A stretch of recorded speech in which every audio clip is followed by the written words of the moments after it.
Welcome to the fourth Scouching Report for the 2021 NHL Draft. Today we're going to be looking at a very interesting hockey player in Simon Edvinsson from Frölunda out in the Swedish Hockey League. And, oh boy. So every year it really feels like there's at least one high-end defender that simultaneously shows tremendous amounts of talent while also showing a tremendous amount of talent for giving you a potential heart attack. In recent years, we've seen names like Philip Broberg, Evan Bouchard, and William Wallinder go in the top 2 rounds of the draft, those first 2 names going in the top 10, and that reputation that precedes those 3 players also seems to be preceding Simon Edvinsson. However, in my view, Simon Edvinsson might be one of the more misunderstood and miscast prospects at the high end of this year's NHL Draft. And before we get into the data and the video, I will preface this by saying that Simon Edvinsson's sample spans 3 different levels of play from this season that he's played at. There are 3 games from early in the year when he was still in the Swedish Junior League before that league shut down due to the coronavirus. There's 1 game with Frölunda's SHL club, and the final 3 games I tracked were all in the Allsvenskan. Okay, so let's start talking about Simon Edvinsson's actual hockey talent, and let's just get the awful stuff out of the way first. So we'll start with the passing decisions. Oh my goodness, the passing decisions. The first game I tracked of Edvinsson, he fired 38 shot attempts, which is almost a record, and only 1 player I have ever tracked has ever broken 40, and that was Anton Johannesson last year.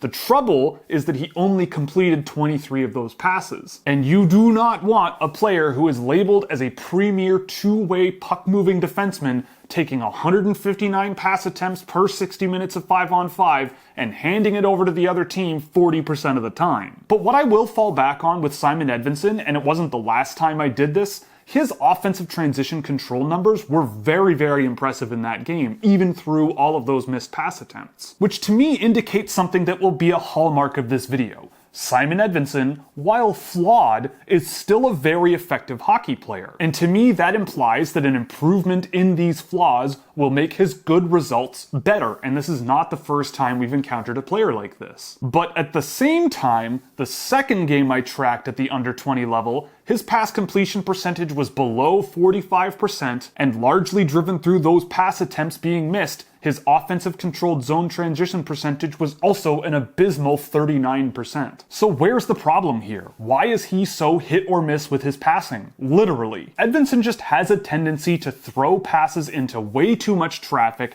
send passes to nobody in particular, or just lobbing passes around the ice without nearly enough energy behind them that it makes it too easy for opponents to just get in the way. And another issue I noted with him is that he seemed to be a player who just panicked when the puck would get on his stick from time to time. He just identified the quickest way to get it off of his stick and out into open ice and just execute on that decision immediately. And at his absolute worst, his decision making was absolutely mystifying. There were situations, even at the Allsvenskan level, where I felt he hit a little bit of a sweet spot, where he would just toss pucks into the neutral zone with no real direction, without any real energy, and the opponent would just pick it right off and turn it around coming the other way. So depending on the games or shifts or level of play at which you were seeing Simon Edvinsson, I can certainly see how you would come away thinking that this player is a little bit overrated, considering he has been ranked in the top 5 on some lists out there. It just felt like he wasn't really sure of the passing decisions he was considering a lot of the time. So if the decision making with his passing doesn't really improve, then yeah, it's going to be hard to trust a player like Simon Edvinsson. But all of that having been said, this is where things kind of start getting really interesting with Edvinsson. Last season, my viewings of Simon Edvinsson when he managed to get himself up to the under 20 level were all excellent. I thought he was going to be one of the top picks in this year's draft, and that still might be possible. But what it felt to me this year was that it just took time for him to get his feet set at a comfortable level of play that made sense for both challenging him and a level of play that nurtures his growth properly and builds on the positive aspects of his game, which we'll get to in a second. His defensive results, especially when it comes to breaking up transitions through the neutral zone at the under 20 level, were farcically hilarious. But the lackadaisical nature he had with the puck and the willingness to just hand it back over to the opponent was really hard to ignore. In the SHL, his defensive results continued to be very positive, but when he was turning play around and moving pucks through the neutral zone, he did seem a little bit more comfortable and poised and clearly thinking about his passing options and executing on them, but the high pace of play really cut off a lot of those passing lanes too quickly for him. And being a player who I thought this year would be a little bit more of an offensive defenseman with a little bit more production, I felt like he was being targeted quite a bit with opponent pressure, and his inability to complete these passes are a large driver of what limits his ability to produce points. But once he got into the Allsvenskan, I really felt that was a sweet spot for him. He settled in as a dependable defense-first player with solid offensive ability and offensive transition ability that came out time and time again, and he put forward offensive production performances similar to or on par with his under 20 level play.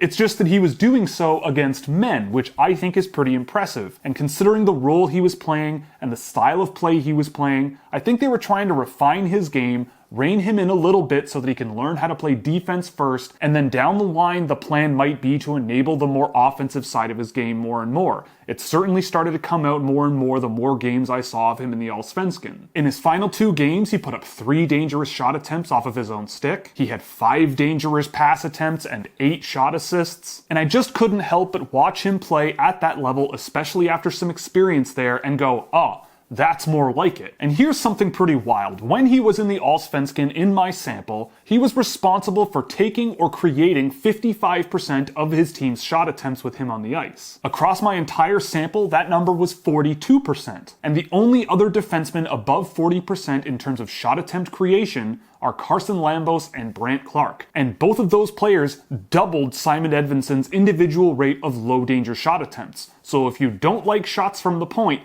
but want defensemen who can create shot attempts, there hasn't been one better than Simon Edvinsson so far in this year's draft. And again, that is with the poor decision making and poor passing completion ability. There's a lot of warts to his game, but there's a lot of really positive data that I caught in the games that I sampled. And relative to the defensemen that I mentioned off the top of this video, like William Wallinder and Philip Broberg and Evan Bouchard, Simon Edvinsson certainly does not show the defensive issues that those players did. Of all the defensemen I've tracked this season, Simon Edvinsson sits 9th when it comes to the volume of defensive transitions in which he's involved. And in terms of the percentage of defensive transitions as a whole that he's involved in, at 25%, he sits 8th in that metric. And in that kind of a defensive workload, with 4 of 7 games against men in Sweden, he only allowed control on 31% of those transitions. And of all 7 games I sampled, just 1 was above 40% in that metric. And if you look at his shot attempt percentage of 54.2%, you could think that that's a little bit mediocre, but Simon Edvinsson, who is a player who can get physical if he needs to,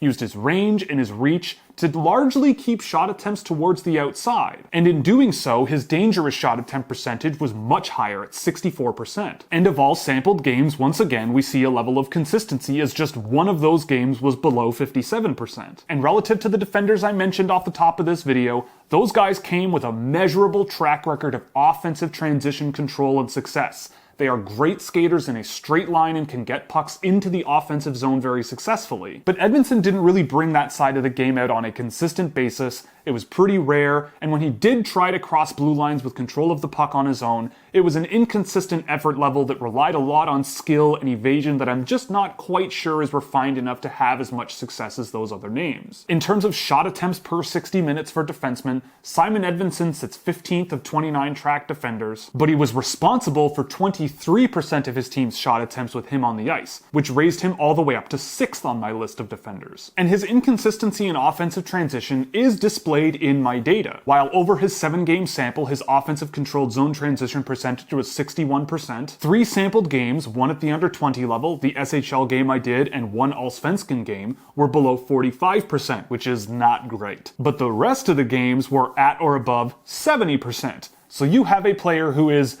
inconsistent at best in this area of the game. But with all of these ups and downs, I can't really deny that Simon Edvinsson, once he got settled into the Allsvenskan, really had some absolutely wonderful moments at both ends of the ice. He showed a really high-end ability to use his high level of skill and solid lateral mobility to manipulate players in the neutral zone, open up and close passing lanes and rushing lanes. In transition with control of the puck, he can change directions very quickly, whether it's through his feet or with his hands, and continuing to refine his fluidity on his feet, which was a bit of an issue from time to time, and continuing to refine that puck skill to be even better than it already is, could make him a very, very dynamic defenseman down the line. And both offensively and defensively, when he was at his best, there were some really, really bright moments, and if there's one thing I've learned in the last couple of years doing this, it's better to bet on a player when they show you what they are at the best level they can play at. For his size, his mobility and lateral quickness was almost universally visible. Defensively, he closed gaps aggressively and effectively, and he used his frame and his reach and his raw size to block breakout lanes really, really well consistently throughout my entire sample. So this is not your typical tall, wiry, rangy defenseman who does nothing against the boards. Simon Edvinsson will get into the greasy areas if he needs to try to grind down play. And I think the older that he gets with more and more strength training, I think he's going to be a very solid defensive player down the road. So this is not a player like a William Wallinder that we saw last year who would just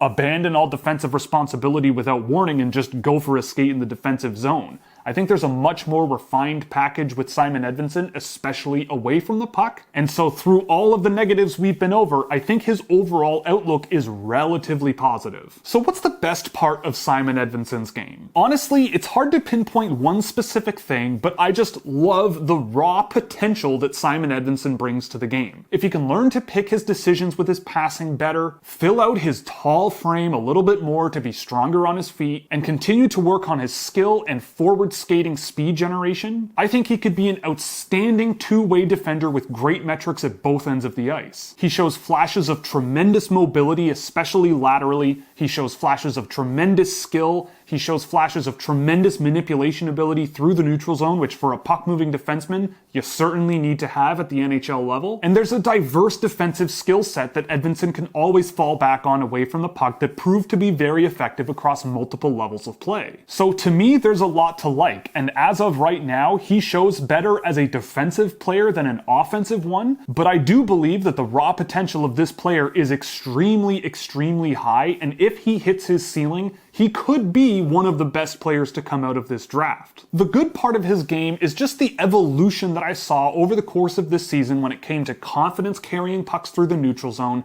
and manipulating opponents with the puck on his stick. He was shifty with his hands, moving pucks inside and out to keep defenders guessing. He's not a player who focused solely on carrying pucks through the neutral zone or passing them. He showed an increased ability to juggle those skills effectively and get pucks through the neutral zone with more control. And when he did get really moving through the neutral zone with control of the puck and gets himself into the offensive zone, the offensive potential that he showed once in a while was really, really special. So if that kind of thing can happen more often, there might be a really, really good defender here. The not so good part with Edvinsson is pretty simple. The inconsistency that he shows is so vast that it makes him one of the bigger boom or bust players in this draft. Honestly, you do not know what you are getting with Simon Edvinsson on a shift-by-shift basis. You just don't. This area of the game is an X factor for him. And usually I don't pay too much attention to this, but it is really remarkable how often Simon Edvinsson would have two really strong periods of a hockey game,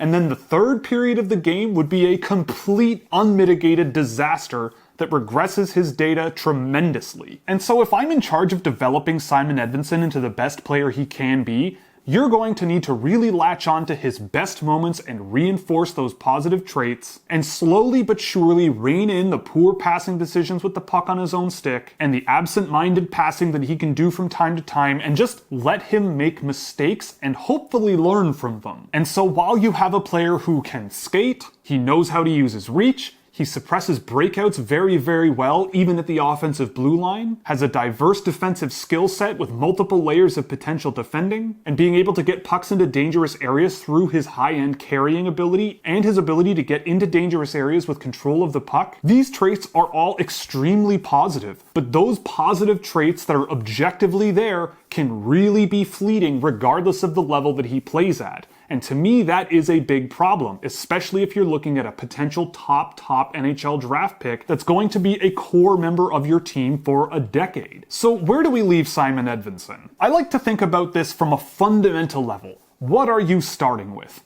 He's a fluid, mobile, skilled transition defender with solid defensive results across multiple levels of play and flashes of excellent two-way mobility with some solid offensive potential that came out once in a while. And he is a 1F in the overall category here, and he is probably the hardest 1F. And usually I will look at players at the very, very top end of the draft and be a little bit stricter with my ratings, so giving a player a 1F and leaving him at the top end of this year's draft just goes to show the breadth of possibilities that this guy's career could have. There is a perfectly reasonable chance that Simon Edvinsson is a guy that becomes a really solid premier defense-first defenseman that you pair with a more dynamic and fun offensive-leaning player, where Simon Edvinsson's job is just to carry the puck around the ice here and there, but primarily getting the puck to his defense partner or up to a winger along the boards, and he's more of a defensive role. But when you look back in a few years at Simon Edvinsson and where he was drafted,